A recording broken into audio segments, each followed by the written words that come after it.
मीर साहब, अगरचे आप इस बात को ये फरमाते हैं कि मेरा और अल्लाह का मामला है, कितना अरसा हो गया है, लेकिन कुछ ना कुछ मैंने जानने की कोशिश की है तो मुझे अंदाज़ा हुआ है कि वो जैसे शायर ने कहा कि ये निस्फ सदी का किस्सा है, 2-4 बरस की बात नहीं। मीर साहब फरमाइएगा कि ये इतने अरसे से, तवील अरसे से, ये कितना अरसा तकरीबन हो गया है? तो यही आज की जो तिलावत थी उसमें एक आयत आती है, ला यज़िल्लु रब्बी वला यंसा। अल्लाह ने सब कुछ लिखा हुआ है, मैंने वाक़ईतन नहीं याद रखा, ना मुझे पता है कितने मुसल्ले हुए हैं।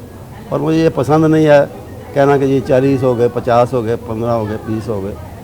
बस अल्लाह के पास हिसाब है। वैसे भी क्योंकि बचपन में मैंने नहीं किया याद कुरान करीम, बड़े होकर आहिस्ता किया है। ये मुझे याद है कि 1963 में मैंने पहला मुसल्ला सुनाया था, लेकिन उसमें तसलसल नहीं रहा।